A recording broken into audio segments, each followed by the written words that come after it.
नमस्कार दोस्तों, सरोकार शिक्षण संस्थान में आप सभी का स्वागत है। अपन पीछे वाला टॉपिक पढ़े थे वो वर्ण विचार टॉपिक चल रहा था अपना। तो देखो इसमें सबसे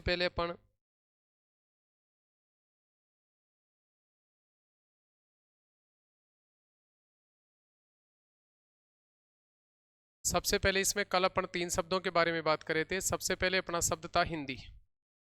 पहला शब्द था अपना हिंदी। इसके बाद सेकंड नंबर पे अपन बात कर रहे थे भाषा। इसके बाद अपन थर्ड नंबर पे बात करे थे व्याकरण। व्याकरण। तो सबसे पहले अपन हिंदी शब्द के बारे में बात कर रहे थे। इसमें अपन पढ़े थे कि हिंदी शब्द 2 शब्दों से मिलकर बना है, हिंद प्लस ई प्रत्यय। यानी हिंदी शब्द में अपना प्रत्यय होता है वो कृत प्रत्यय होता है। हिंदी शब्द यदि प्रत्यय की दृष्टि से पूछे तो हिंदी शब्द है वो अपना तद्धित शब्द है। हिंदी शब्द कैसा है? तद्धितांत शब्द है, क्योंकि हिंदी शब्द में तद्धित प्रत्यय होता है। सॉरी, कौन सा प्रत्यय होता है? तद्धित प्रत्यय होता है। और तद्धित प्रत्यय से बने हुए शब्दों को अपन क्या कहते हैं? तद्धितांत शब्द कहते हैं। कौन से शब्द कहते हैं? तद्धितांत। इसके बाद अपन पढ़े थे इसमें कि जो अपनी हिंदी है, इस हिंदी शब्द का शाब्दिक अर्थ अपन पढ़े थे हिंद प्रदेश से संबंधित। कौन से प्रदेश से संबंधित? हिंद प्रदेश से संबंधित। इसमें फिर अपन हिंदी शब्द में बात करे थे कि हिंदी शब्द हिंदी है वो उसको हिंदी को राजभाषा कब माना गया था? तो हिंदी को राजभाषा माना गया था 14 सितंबर 1949। 14 सितंबर 1949 को हिंदी को राजभाषा माना गया था। 14 सितंबर 1949 को हिंदी को राजभाषा माना गया। इसलिए 14 सितंबर को अपना कौन सा दिवस मनाया जाता है? हिंदी दिवस मनाया जाता है। फिर सेकंड नंबर पे अपन बात करे थे भाषा शब्द। जो भाषा शब्द का शाब्दिक अर्थ होता है कहना। भाषा शब्द का शाब्दिक अर्थ होता है कहना। भाषा शब्द में भाष धातु और आ प्रत्यय है, यानी भाषा शब्द में अपना कृत प्रत्यय होता है। और कृत प्रत्यय से बने हुए शब्दों को अपन कौन से शब्द कहते हैं? कृदंत शब्द कहते हैं। तो भाषा शब्द अपना कैसा शब्द है? कृदंत शब्द है। फिर अपन इसमें भाषा के प्रकार पढ़े। जो अपने भाषा के मुख्य रूप से 3 प्रकार होते हैं। सबसे पहले 1 नंबर पे पढ़े अपन मौखिक भाषा, दूसरी पढ़े अपन लिखित भाषा, और थर्ड नंबर पे पढ़े थे अपन सांकेतिक भाषा। फिर अपन भाषा के रूप पढ़े थे। जो अपनी भाषा के 5 रूप होते हैं। सबसे पहले 1 नंबर पे भाषा का रूप अपन पढ़े थे, वो अपनी पहली राजभाषा थी, दूसरी मातृभाषा थी, तीसरी राष्ट्रभाषा थी, चौथी प्रादेशिक भाषा, और 5वें नंबर पे पढ़े थे अपन बोली। फिर अपन इसमें पढ़े थे व्याकरण। तो व्याकरण अपना शब्द है। इस व्याकरण शब्द की बात कर रहे थे अपन। तो व्याकरण शब्द के अपन टुकड़े करे थे। तो जो व्याकरण शब्द है इसमें अपना वी उपसर्ग है।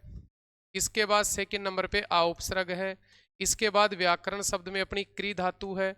और व्याकरण शब्द में प्रत्यय होता है अन्न प्रत्यय। कौन सा प्रत्यय? अन्न प्रत्यय। यदि व्याकरण में सार्थक शब्द पूछे तो व्याकरण शब्द में सार्थक शब्द होता है करण। कौन सा है? करण। करण के टुकड़े करें तो क्री धातु और कौन सा प्रत्यय निकलता है? अन्न प्रत्यय निकलता है। इसके बाद अपन व्याकरण की परिभाषा पढ़े थे कि व्याकरण किसे कहते हैं। तो व्याकरण की परिभाषा है कि वह शास्त्र जिसके द्वारा शुद्ध लिखना, शुद्ध पढ़ना और शुद्ध बोलना सीखते हैं उसे अपन व्याकरण कहते हैं। व्याकरण के यदि अंगों की बात करें तो अपने व्याकरण के 3 अंग होते हैं। कितने अंग होते हैं? 3 अंग। 1 नंबर पे आता है अपना वर्ण, सेकंड नंबर पे आता है अपना शब्द, सेकंड नंबर पे है शब्द, और थर्ड नंबर पे आता है आपका वाक्य। यानी अपना क्वेश्चन ये है कि व्याकरण के यदि अंग पूछे तो व्याकरण के 3 अंग होते हैं। सबसे पहले वर्ण, इसके बाद आपका शब्द, और इसके बाद अपना क्या आता है? वाक्य। अब सबसे पहले अपन बात कर रहे थे वर्ण की। वर्ण की यदि अपन वर्ण की बात करें तो वर्ण में सबसे पहले परिभाषा पढ़े थे कि वर्ण किसे कहते हैं। तो वर्ण की परिभाषा है कि ध्वनि के लिखित रूप को ही अपन क्या कहते हैं? वर्ण कहते हैं। यानी ध्वनि किसे कहते हैं? मुंह से निकले हुए जो अस्पष्ट वाक चिन्ह होते हैं, वाक यानी बोलने वाले चिन्ह होते हैं, उसी को ध्वनि कहते हैं। और जो ध्वनि का लिखित रूप है उसे अपन वर्ण कहते हैं। फिर अपन पढ़े थे इसमें कि हिंदी में वर्ण के यदि भेद पूछे तो वर्ण के 2 भेद होते हैं। वर्ण के कितने भेद होते हैं? 2। 1 नंबर पे अपना आता है स्वर। 1 नंबर पे आता है स्वर, और सेकंड नंबर पे आता है अपना व्यंजन। स्वर और व्यंजन। यदि अपन स्वर की बात करें तो स्वर की परिभाषा पढ़े थे कि वे वर्ण जिनका उच्चारण स्वतंत्र रूप से किया जाता है, या अपन ये बोल सकते हैं कि वे वर्ण जिनका उच्चारण करने में मुंह से वायु बिना बाधित होती हुई बाहर निकलती है, उसी को अपन क्या कहते हैं? स्वर कहते हैं। यदि अपन हिंदी में स्वरों की बात करें तो अपना क्वेश्चन ये था कि हिंदी में देवनागरी लिपि के अनुसार, कौन सी लिपि? देवनागरी लिपि के अनुसार स्वरों की संख्या पूछे तो स्वरों की संख्या कितनी होती है? 11। इन 11 स्वरों के अलावा अपन एक स्वर पढ़े थे, ओ स्वर, जिसको हिंदी भाषा में आगत और गृह स्वर कहा जाता है, क्योंकि उस स्वर का प्रयोग अंग्रेजी भाषा के शब्दों में किया जाता है। ठीक है, आगे अपन आज इसमें अगला टॉपिक इसमें इसी में पढ़ेंगे अपन स्वरों के प्रकार। स्वरों के स्वरों के स्वरों के प्रकार। स्वरों के प्रकार में सबसे पहले 1 नंबर पे पढ़ेंगे अपन जिह्वा की स्थिति के जिह्वा की स्थिति के आधार पर स्वरों के 3 प्रकार होते हैं। 3 प्रकार होते हैं जीवा की स्थिति के आधार पर। किसकी स्थिति के आधार पर? जीवा की स्थिति के आधार पर स्वरों के प्रकार पूछे तो कितने प्रकार होते हैं? 3 प्रकार। देखो 3 प्रकार कौन कौन से होते हैं। 1 नंबर पे आता है आपका अग्रस्वर। 1 नंबर पे आता है अग्रस्वर। इसकी परिभाषा है वे स्वर जिनका उच्चारण वे स्वर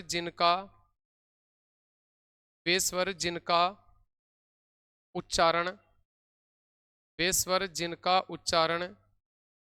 उच्चारण जिह्वा के आगे के भाग से किया जाता है।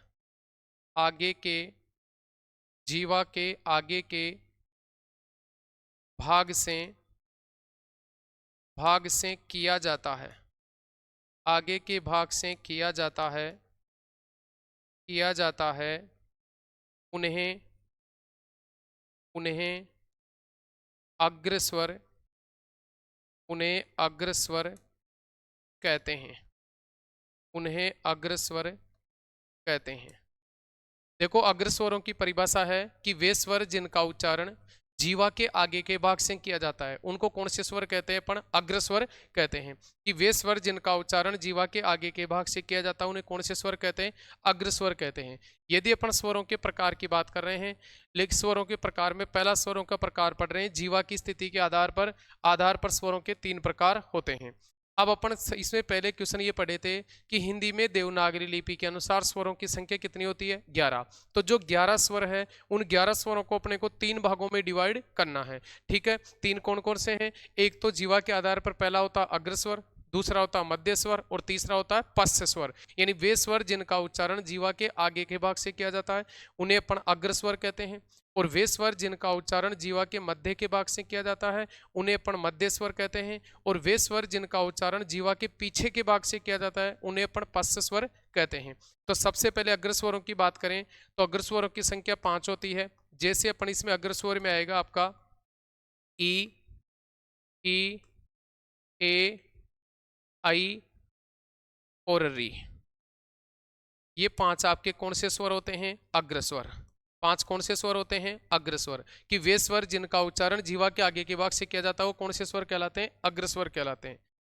आगे देखो सेकंड नंबर पे आएंगे आपके, सेकंड नंबर पे आते हैं मध्य स्वर।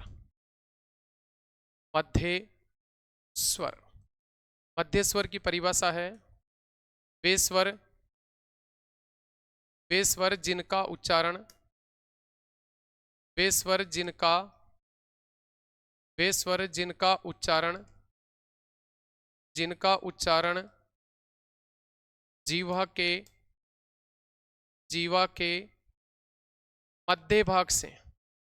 जीवा के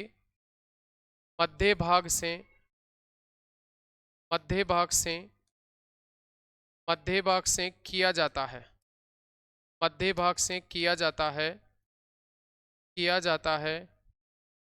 उन्हें मध्य स्वर कहते हैं। उन्हें मध्य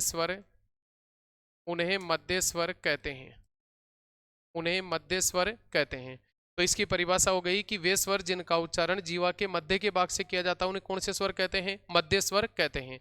जैसे अपने हिंदी में यदि मध्य स्वरों की बात करें तो अपना मध्य स्वर एक ही होता है, वो अपना कौन सा होता है, ए। तो आपको याद रखना है, हिंदी में मध्य स्वरों की संख्या पूछे तो वो कौन सा होता है, ए होता है। जैसे ए को उच्चारण करते हैं तो ए का उच्चारण जीवा के मध्य के भाग से हो रहा है, तो ये कौन से स्वर कहलाते हैं, आपके मध्य स्वर। इसके बाद अपना थर्ड नंबर पे आता है, वो आपका थर्ड नंबर पे आता है पश्च स्वर। कौन सा स्वर, थर्ड नंबर पे आता है आपका पश्च स्वर। पश्च स्वर, इसकी परिभाषा है वे स्वर, वे स्वर जिनका उच्चारण, वे स्वर जिनका उच्चारण, जिनका उच्चारण जिह्वा के, जिनका उच्चारण जिह्वा के, जिह्वा के पीछे, पीछे के, जीवा के पीछे के, पीछे के भाग से किया जाता है, भाग से, पीछे के भाग से किया जाता है, पीछे के भाग से किया जाता है, उन्हें, उन्हें, उन्हें पश्च स्वर कहते हैं, उन्हें पश्च स्वर कहते हैं, पश्च स्वर कहते हैं। अब स्वरों की संख्या 11 थी, 11 में से 5 तो आपके कौन से हो गए, अग्र स्वर हो गए, एक आपका मध्य स्वर हो गया।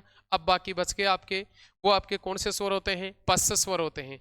जैसे पश्च स्वर कौन कौन से होंगे आपके, जैसे आपका एक तो आ गया इसमें आ, कौन सा आ गया, आ। एक आपका आ गया ऊ, बड़ा ऊ, ठीक है। एक आपका आ गया ओ, और एक आपका आ गया औ। यानी ये 5 स्वर होते हैं, वो अपने कौन से स्वर होते हैं, पश्च स्वर होते हैं। तो आपको याद रखना है कि यदि जीवा की स्थिति के आधार पर स्वरों के प्रकार पूछे तो जीवा की स्थिति के आधार पर स्वरों के 3 प्रकार होते हैं। कितने प्रकार होते हैं, 3 प्रकार। जैसे जीवा की स्थिति के आधार पर कितने प्रकार पढ़ रहे हैं अपन, 3 प्रकार। जिसमें 1 नंबर पे कौन सा पढ़े अपन, अग्रस्वर, कि वे स्वर जिनका उच्चारण जीवा के आगे के भाग से किया जाता है उन्हें कौन से स्वर कहते हैं, अग्रस्वर कहते हैं। जैसे अपना आ गया ई ए आई और री, ठीक है। तो ये 5 आपके कौन से स्वर हो गए, अग्र स्वर हो गए। इसके बाद सेकंड नंबर पे मध्य स्वर की बात करते हैं कि वे स्वर जिनका उच्चारण जीवा के मध्य के भाग से यानी बीच के भाग से किया जाता है उन्हें कौन से स्वर कहते हैं, मध्य स्वर कहते हैं। यदि हिंदी में मध्य स्वरों की संख्या पूछे तो वो अपना एक होता है, वो कौन सा होता है, अ होता है। इसके बाद थर्ड नंबर पे आते हैं अपने पश्च स्वर, कि वे स्वर जिनका उच्चारण जीवा के पीछे के भाग से किया जाता है उनको कौन से स्वर कहते हैं, पश्च स्वर कहते हैं। यदि हिंदी में पश्च स्वरों की संख्या पूछे तो इनकी संख्या होती है 5। जैसे आपका आ गया उ ओ और औ, ये 5 आपके कौन से स्वर हो गए, पश्च स्वर हो गए। तो ये पहला प्रकार हो गया अपना जीवा की स्थिति के आधार पर स्वरों के 3 प्रकार। आगे देखो सेकंड नंबर पे, सेकंड नंबर पे अपन पढ़ेंगे उच्चारण में, उच्चारण में,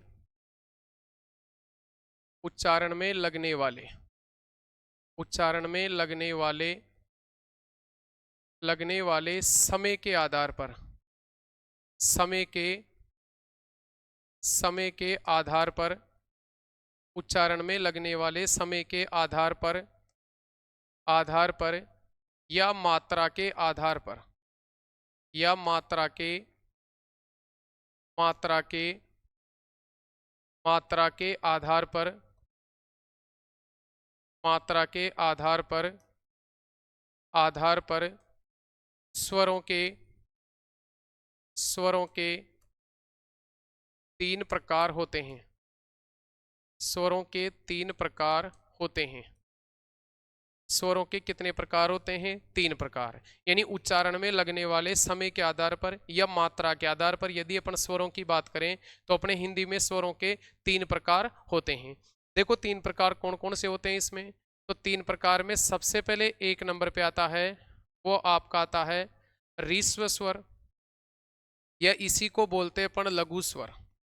रीस्व स्वर या लघु स्वर, रीस्व स्वर या लघु स्वर। सेकंड नंबर पे आता आपका दीर्घ स्वर,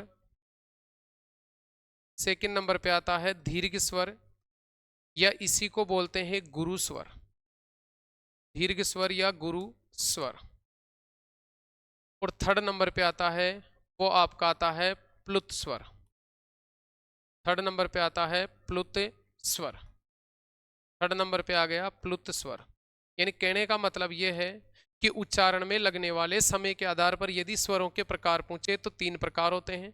पहला आ गया आपका ह्रस्व स्वर या लघु स्वर, दूसरा है दीर्घ स्वर या गुरु स्वर, और तीसरा आता है प्लुत स्वर। या अपन इनको ये भी बोल सकते हैं, लघु स्वर या ह्रस्व स्वर को एक मात्रिक स्वर भी कहते हैं। कौन से स्वर कहते हैं? एक मात्रिक स्वर। इसको एक मात्रिक स्वर भी कहते हैं, और इन्हीं को अपन मूल स्वर भी कहते हैं। कौन से स्वर भी कहते हैं? मूल स्वर भी कहते हैं।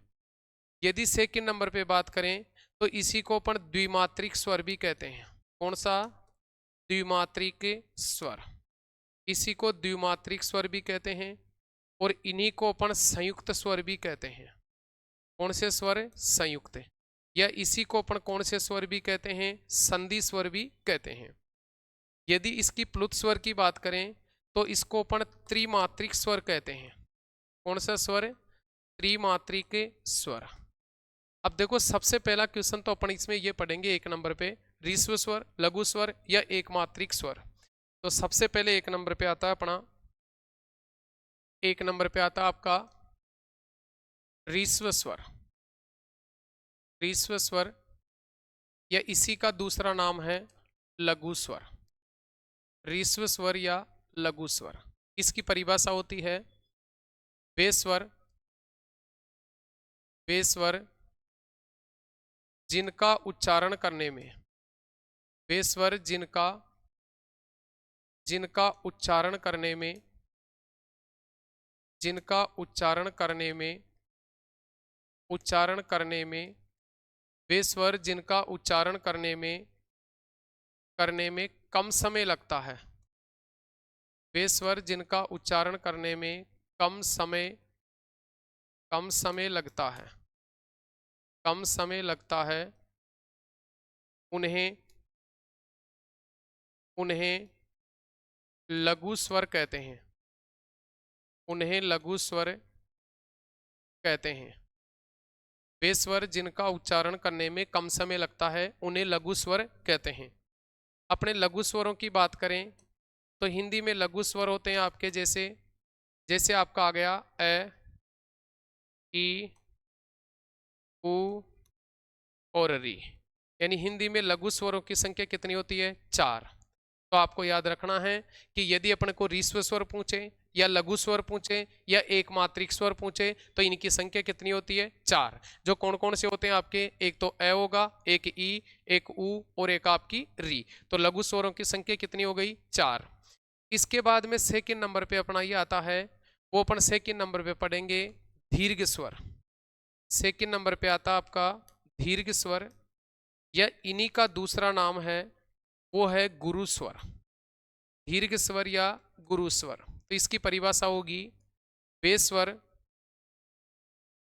स्वर जिनका उच्चारण करने में वे स्वर जिनका उच्चारण करने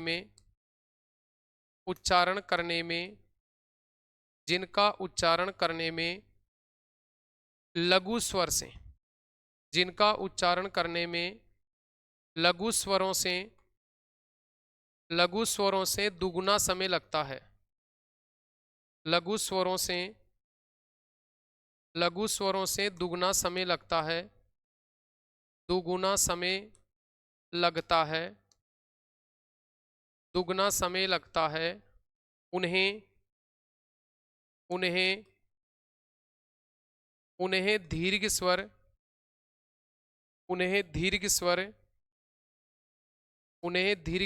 कहते हैं। उन्हें दीर्घ स्वर कहते हैं कि वे स्वर जिनका उच्चारण करने में लघु स्वर से दुगना समय लगेगा वो आपके कौन से स्वर कहलाते हैं? दीर्घ स्वर कहते हैं। ठीक है, दीर्घ स्वर कहते हैं। यदि अपन दीर्घ स्वरों की बात करें कि अपने दीर्घ स्वर कौन कौन से होते हैं, देखते हैं एक बार। दीर्घ स्वर होते हैं अपने, दीर्घ स्वरों की संख्या 7 होती है। जैसे ए का दीर्घ क्या होगा आपका? आ। तो इसमें एक तो आ जाएगा आपका आ, एक आपकी आ जाएगी इसमें बड़ी ई, एक आपका आ जाएगा इसमें उ, एक ए, एक आई, एक आपका आ जाएगा ओ और एक आपका औ। यानी दीर्घ स्वरों की संख्या पूछे तो दीर्घ स्वरों की संख्या कितनी होती है? 7। यानी आ, ई, उ, ए, आई, ओ और औ। तो दीर्घ स्वरों की संख्या कितनी हो गई आपकी? 7 हो गई। दीर्घ स्वरों की संख्या कितनी होती है? 7। इसके बाद अपन यदि बात करें इसमें दीर्घ स्वरों में, अपन विशेष लगा के पढ़ेंगे। इसमें दीर्घ स्वर में विशेष लगा के बात करते हैं। दीर्घ स्वरों को दीर्घ स्वरों को दीर्घ स्वरों को संधि स्वर व संयुक्त स्वर भी कहते हैं। संधि स्वर व संयुक्त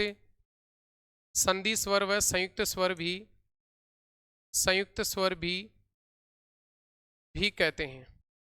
संधि स्वर व संयुक्त स्वर भी कहते हैं। यानी कहने का मतलब यह है कि जो अपने दीर्घ स्वर हैं 7, उन्हीं को संधि स्वर और उन्हीं को अपन क्या कहते हैं? संयुक्त स्वर भी कहते हैं। तो यह सबसे पहला अपना क्वेश्चन ये आता है, इसमें इसी में पढ़ रहे हैं अपन, इसी में आता है जाति के आधार पर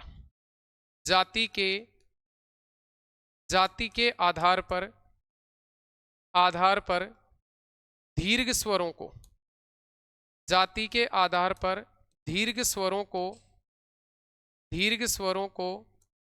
दो भागों में बांटा गया है। जाति के आधार पर दीर्घ स्वरों को दो भागों में बांटा गया है। कौन कौन से?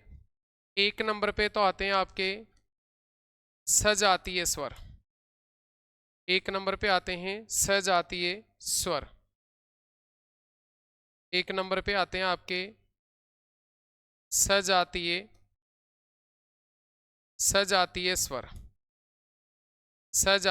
स्वर। देखो अपन दीर्घ स्वर या संधि स्वर या संयुक्त स्वरों की बात करें तो इस 7 पढ़े थे अपन।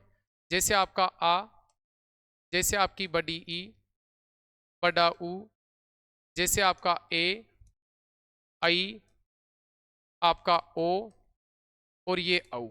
ठीक है, तो ये संख्या कितनी पढ़े थे अपन इसमें? 7।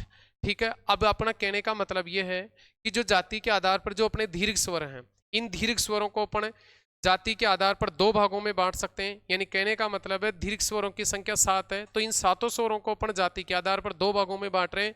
एक तो कौन से? सजातीय स्वर। तो यदि अपन सजातीय स्वरों की परिभाषा पूछे तो इसकी परिभाषा होगी वे स्वर जो समान जाति के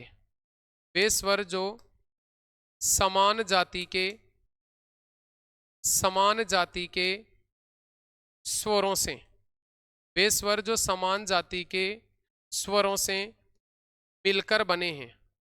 समान जाति के स्वरों से मिलकर बने हैं। समान जाति के स्वरों से मिलकर बने हैं, वे कौन से स्वर कहलाते हैं? सजातीय स्वर। यानी जिन स्वरों का निर्माण दो समान जाति के स्वरों से हुआ है उसको अपन कौन से स्वर कहते हैं? सजातीय स्वर कहते हैं। यदि अपन सजातीय स्वरों की बात करें तो अपने सजातीय स्वरों की यदि इनकी संख्या पूछे, सजातीय स्वरों की संख्या, तो अपने हिंदी में सजातीय स्वर होते हैं वो कौन कौन से होते हैं? एक तो होता है आपका आ। कौन सा होता है? आ। एक आपकी आ गई ई और एक आपका कौन सा हो गया? ऊ। अब देखो आ का निर्माण हुआ है वो ए प्लस ए से मिलकर हुआ है। यानी ए प्लस ए से मिलकर क्या बना है? आ।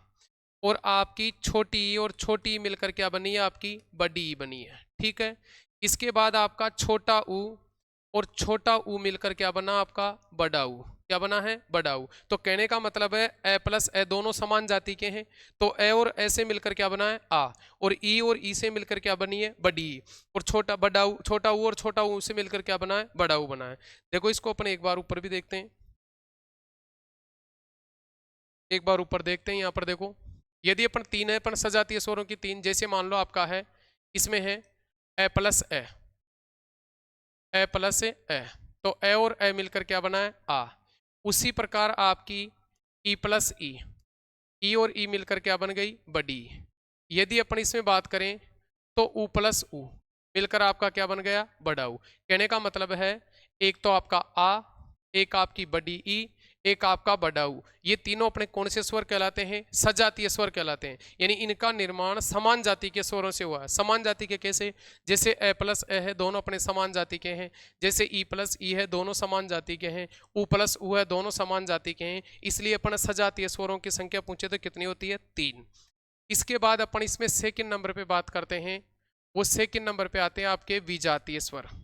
सेकंड नंबर पे आते हैं विजातीय स्वर। जाति के आधार पर दो भागों में बांटा गया था दीर्घ स्वरों को। पहला तो सजातीय, जो सजातीय स्वरों की संख्या 3 हो गई, और सेकंड नंबर पे आते हैं विजातीय स्वर। इसकी परिभाषा होगी वे स्वर जिनका निर्माण वे स्वर जिनका निर्माण भिन्न जाति के भिन्न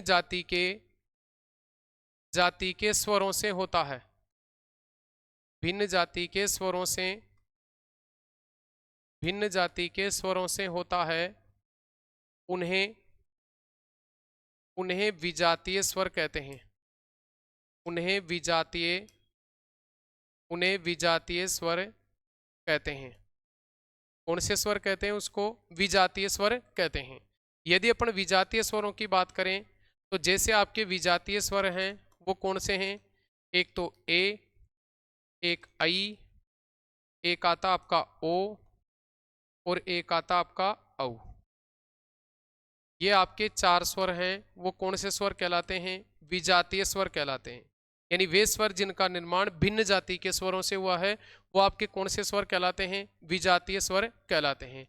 यहाँ पर अगर बात करें ए का निर्माण हुआ है, वो ए का निर्माण हुआ है ए प्लस ई, यानी ए और ई मिलकर क्या बना है? ए। अगर इसकी बात करें तो ए प्लस ए, तो ए और ए मिलकर क्या बना? आपका आई बना है। ओ की बात करें तो ए प्लस ऊ, ए और ऊ मिलकर क्या बना है? ओ। और यदि औ की बात करें तो ए प्लस ओ मिलकर क्या बना? आपका औ बना है। यानी इसका निर्माण देखो ए प्लस ई से हुआ है, तो दोनों भिन्न जाति के स्वर हैं। भिन्न जाति के स्वरों से ए बन रहा है। तो कहने का मतलब यही है कि जिन स्वरों का निर्माण समान जाति के स्वरों से होता है वो तो सजातीय स्वर कहलाते हैं, और वे स्वर जिनका निर्माण भिन्न जाति के स्वरों से होता है वो विजातीय स्वर कहलाते हैं। तो आपको याद रखना है कि दीर्घ स्वरों की संख्या पूछे तो 7 बताना है। ठीक है। दीर्घ स्वरों को जाति के आधार पर 2 भागों में बांटे अपन। एक तो आपका सजातीय स्वर जो इनकी संख्या 3 होती है, एक विजातीय स्वर जो इनकी संख्या कितनी होती है? 4 होती है।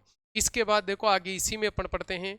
इसी में अपना अगला क्वेश्चन है, अगला क्वेश्चन ये है संयुक्त स्वरों की संख्या।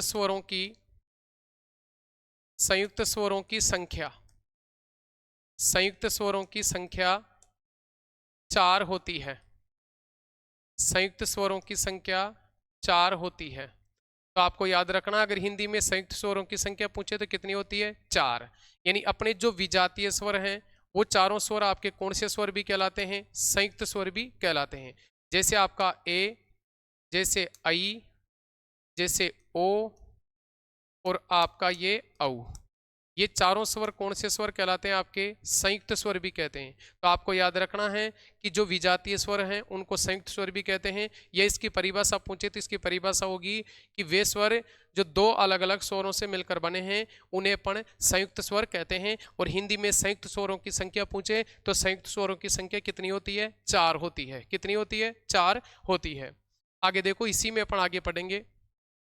इसी में अपना 3rd नंबर पे प्रकार आता है, वो आपका 3rd नंबर पे आता है प्लुत स्वर।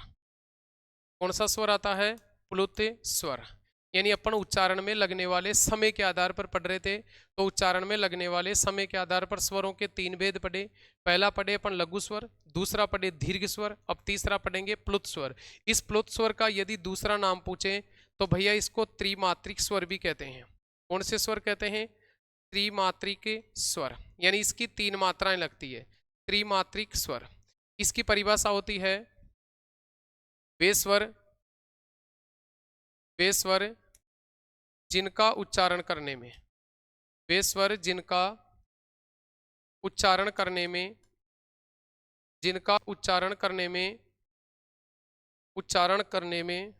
वे स्वर जिनका उच्चारण करने में दीर्घ स्वर से उच्चारण करने में दीर्घ स्वर से दीर्घ स्वरों से ज्यादा समय लगता है, दीर्घ स्वरों से ज्यादा समय लगता है, ज्यादा समय लगता है, या लघु स्वरों से या लघु स्वरों से या लघु स्वरों से तिगुना समय लगता है, लघु स्वरों से तिगुना समय लगता है, तिगुना समय लगता है। उन्हें प्लुत स्वर कहते हैं, उन्हें प्लुत स्वर कहते हैं, प्लुत स्वर कहते हैं, या इसी को अपन त्रिमात्रिक स्वर कहते हैं। देखो प्लुत स्वर का प्रयोग कहाँ किया जाता है, यदि प्लुत स्वर की बात करें इसमें, तो देखो जो अपना जो प्लुत स्वर है, देखो इसकी परिभाषा देखो 3rd नंबर पे प्लुत स्वर, ये इसको त्रिमात्रिक स्वर भी कहते हैं, कि वे स्वर जिनका उच्चारण करने में दीर्घ स्वर से ज्यादा समय लगता है, या अपन बोल सकते हैं लघु स्वर, लघु स्वरों से तिगुना समय लगता है, उन्हें अपन प्लुत स्वर कहते हैं। कौन से स्वर कहते हैं उनको? प्लुत स्वर कहते हैं। यदि अपन प्लुत स्वरों की बात करें तो भैया प्लुत स्वरों का प्रयोग अपन 2 जगह करते हैं, यानी 2 जगह किया जाता है। कहाँ पर किया जाता है? यदि किसी व्यक्ति को दूर से बुलाते हैं अपन, ठीक है, यानी किसी व्यक्ति को अपन दूर से आवाज मारते हैं, तो उसको बुलाते समय जिस स्वर का प्रयोग करते हैं वो भी कौन सा होता है? अपना प्लुत स्वर होता है।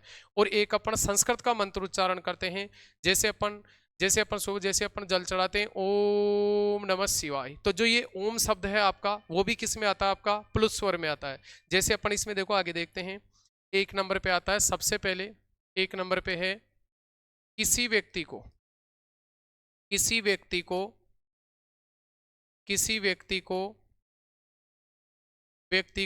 से, किसी व्यक्ति को दूर से बुलाने में, किसी व्यक्ति को दूर से बुलाने में इस स्वर का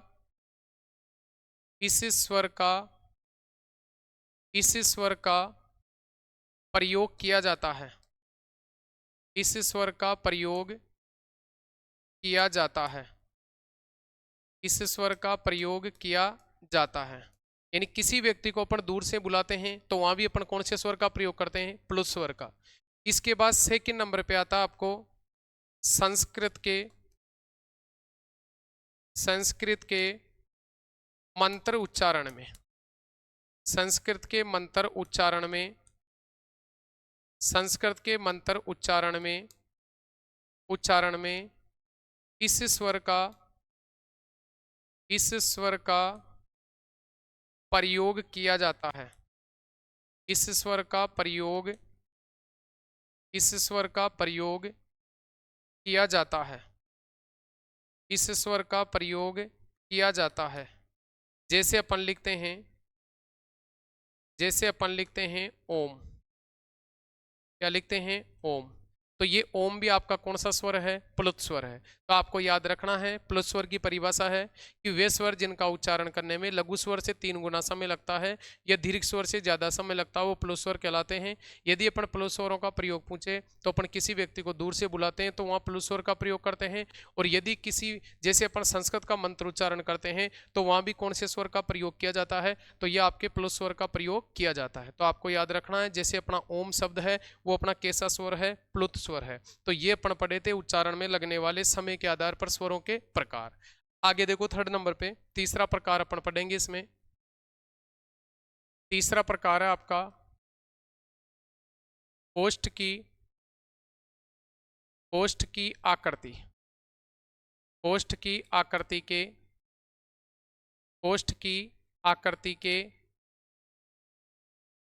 के आधार पर, ओष्ठ की आकृति के आधार पर स्वरों के 2 प्रकार होते हैं। ओष्ठ की आकृति के आधार पर स्वरों के 2 प्रकार होते हैं, 2 प्रकार होते हैं। यानी अपन होस्ट या होठों की आकृति के आधार पर, होठ शब्द अपन हमेशा बहुवचन में होते हैं, तो होस्ट या होठों की आकृति के आधार पर यदि स्वरों के प्रकार पूछे तो कितने प्रकार होते हैं? 2। अब देखो अपने देवनागरी लिपि के अनुसार यदि स्वरों की संख्या पूछे तो देवनागरी लिपि के अनुसार स्वरों की संख्या वही कितनी होती है? 11 होती है। तो वही अपने को 11 स्वरों को 2 भागों में डिवाइड करना है।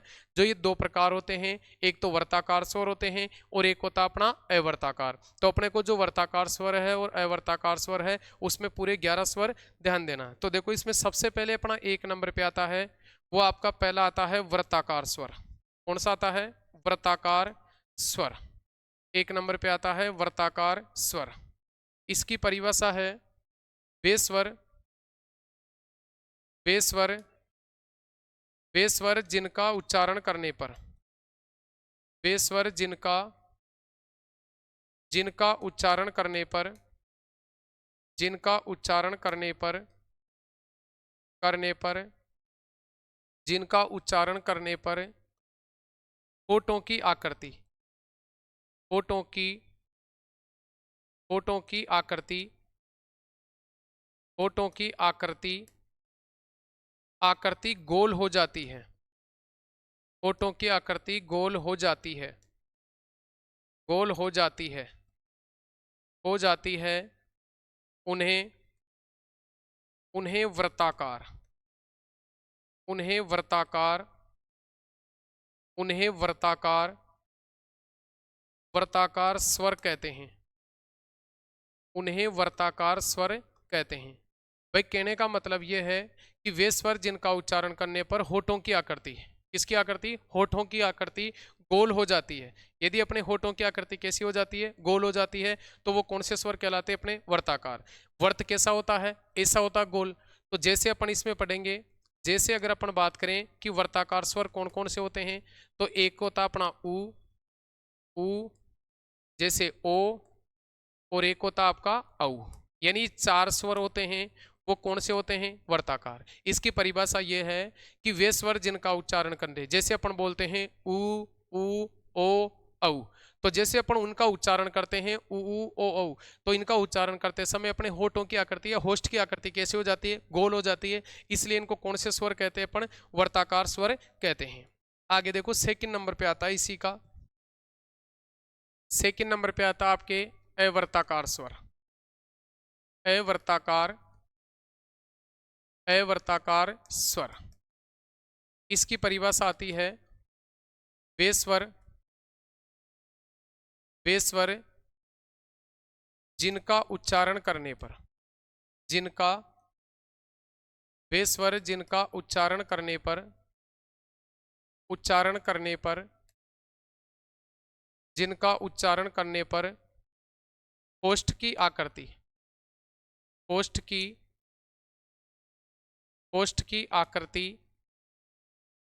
होस्ट की आकृति गोल नहीं होती है। गोल नहीं होती है।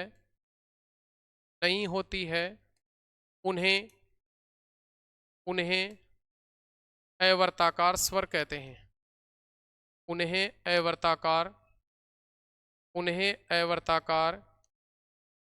अवर्ताकार स्वर कहते हैं।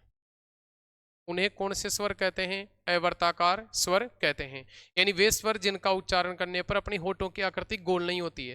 भाई जिनका उच्चारण करने पर होठों की आकृति अगर गोल हो जाती है तो वे वर्ताकार स्वर होते हैं, और जिनका उच्चारण करने पर होठों की आकृति गोल नहीं होती है तो वो कौन से स्वर कहलाते हैं? आपके अवर्ताकार स्वर कहलाते हैं। यदि अपन अवर्ताकार स्वरों की बात करें तो जैसे अपने अवर्ताकार स्वर होते हैं वो अपने देखो उधर अपन कितने पढ़ चुके? 4। इसके बाद जैसे आपका आ गया मान लो अ, जैसे आपका आ गया आ, ठीक है, जैसे आपकी आ गई ई, जैसे आपका ए, एक आपका आ गया आई, ठीक है, एक में री रह गई, इसमें एक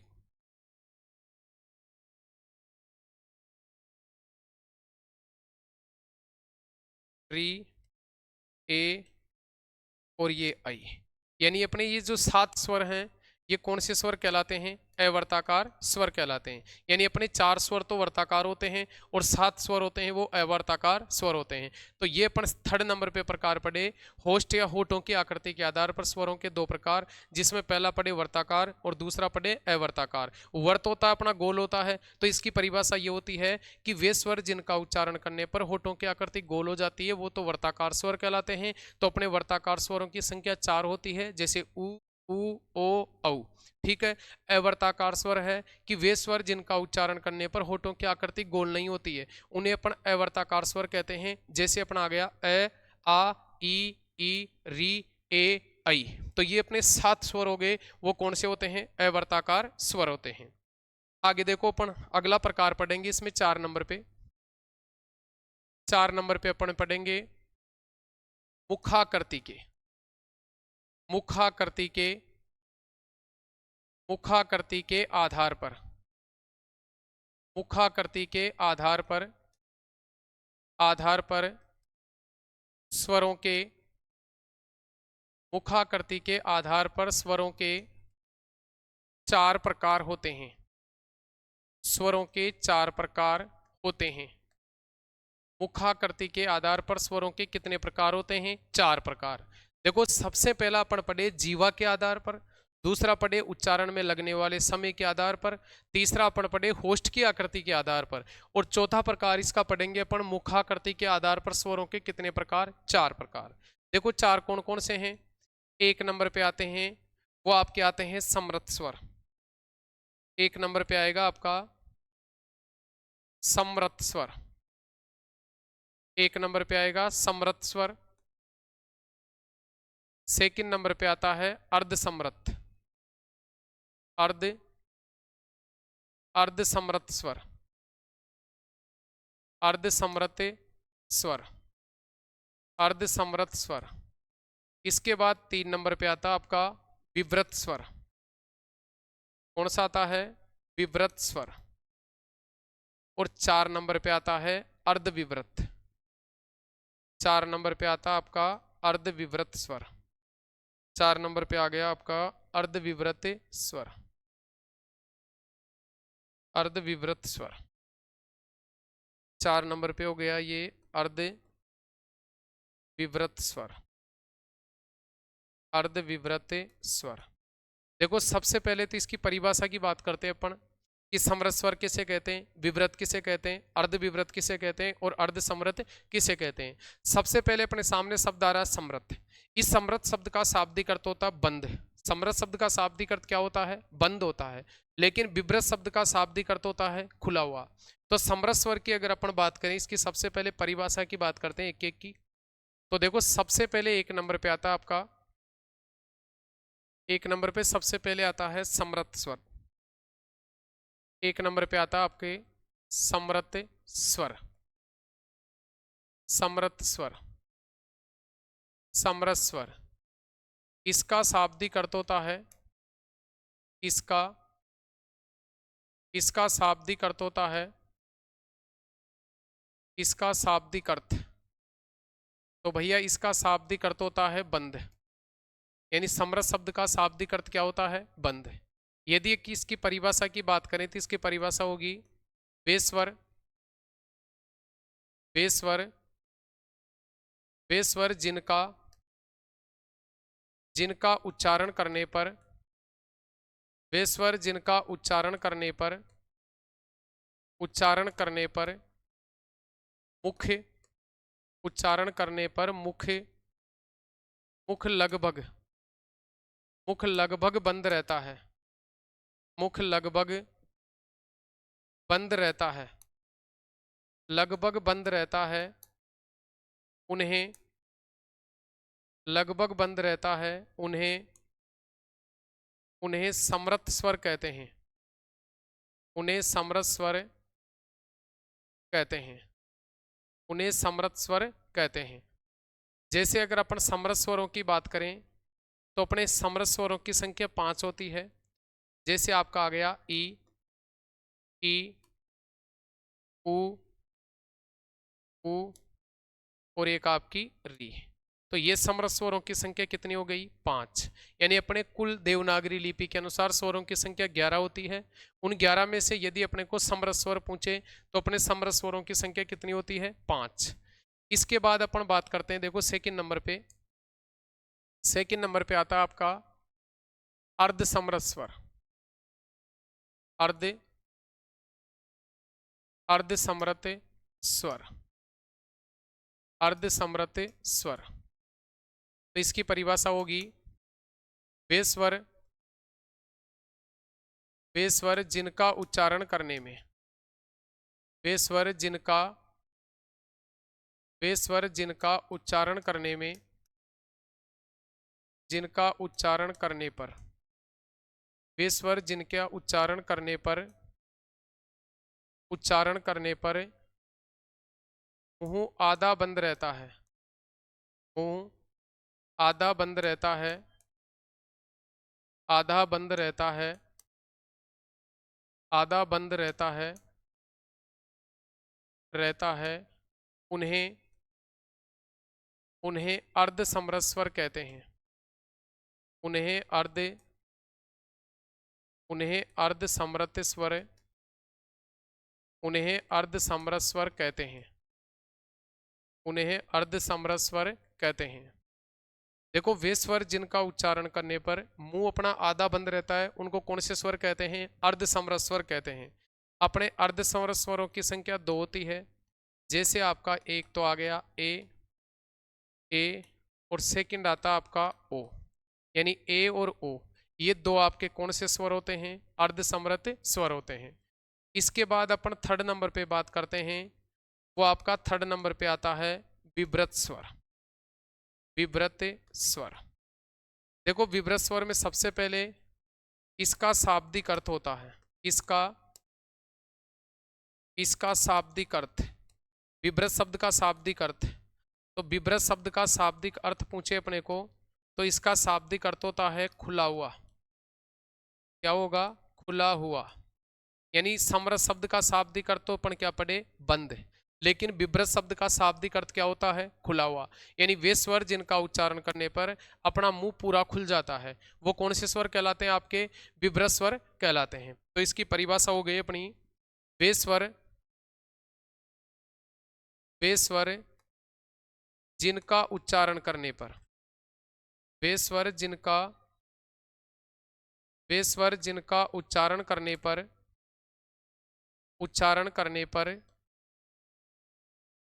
करने पर मुंह पूरा खुल जाता है, मुंह पूरा खुल जाता है, मुंह पूरा खुल जाता है, उन्हें विव्रत स्वर कहते हैं। उन्हें विव्रत स्वर कहते हैं। अगर बात करें अपन विव्रत स्वर की, तो जैसे अपना एक होता है विव्रत स्वर, वो कौन सा होता है? आ। कौन सा होता है? आ। यानी जैसे अपन आ बोलते हैं तो अपना मुंह पूरा खुल जाता है। तो कहने का मतलब ये है कि यदि अपन विव्रत स्वरों की संख्या पूछे तो हिंदी में विव्रत स्वरों की संख्या 1 होती है, वो कौन सा होता है? अपना आ होता है। तो पहला अपन पढ़े समृद्ध, दूसरा पढ़े अर्ध समृद्ध, तीसरा अपन पढ़े विव्रत, और 4 नंबर पे, चौथा नंबर पे आएगा आपका, वो आएगा अर्ध विव्रत स्वर। अर्ध विव्रत स्वर, अर्ध विव्रत स्वर। देखो सबसे पहले तो इसकी परिभाषा क्या होती है? वे स्वर जिनका उच्चारण करने में, जिनका उच्चारण करने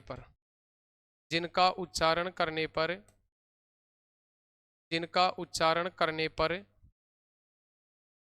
मुंह आधा खुला हुआ रहता है, मुंह आधा खुला हुआ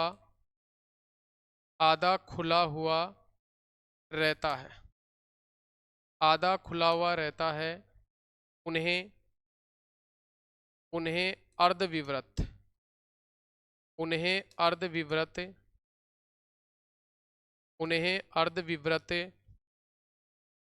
अर्धविव्रत स्वर कहते हैं, उन्हें अर्धविवृत स्वर कहते हैं। जैसे अगर इनकी बात करें अपन, तो इनकी संख्या होती है 3। एक तो आपका कौन सा आएगा, ए, एक आएगा आई, और एक आएगा आपका औ।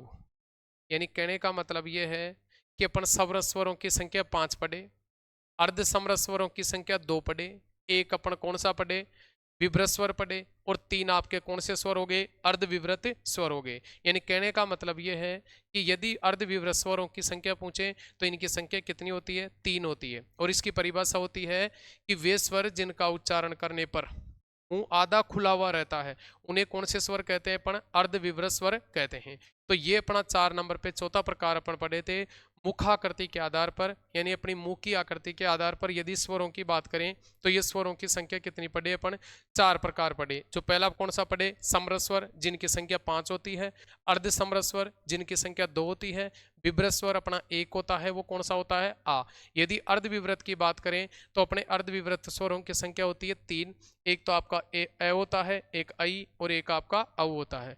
तो ये 4 प्रकार हो गए, चौथा प्रकार। आगे 5वां प्रकार पढ़ते हैं अपन।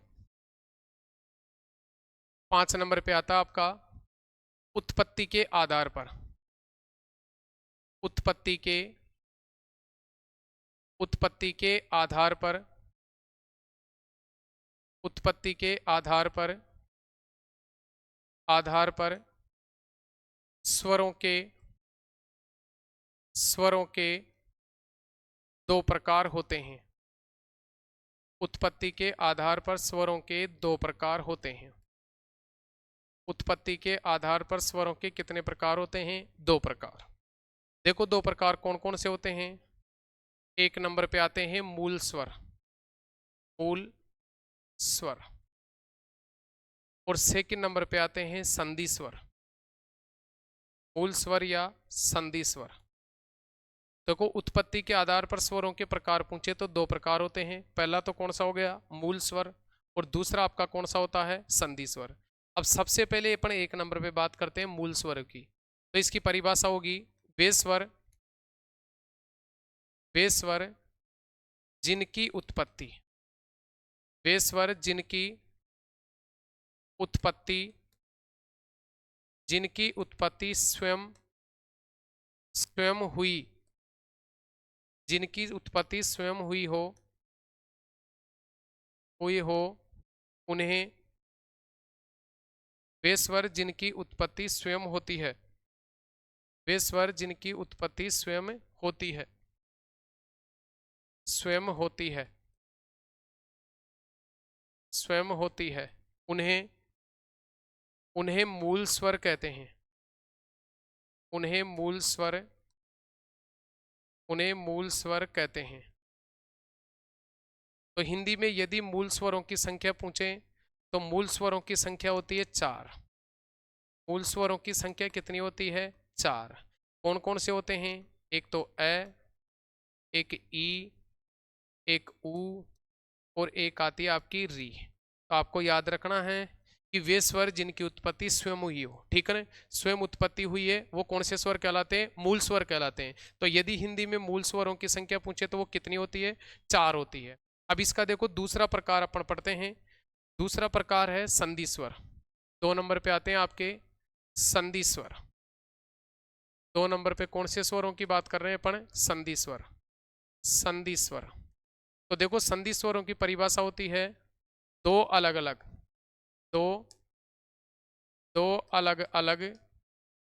स्वरों से, 2 अलग अलग स्वरों से जिन स्वरों का निर्माण होता है, 2 अलग अलग स्वरों से जिन स्वरों का निर्माण होता है, जिन स्वरों का निर्माण होता है, जिन स्वरों का निर्माण होता है उन्हें संधि स्वर कहते हैं।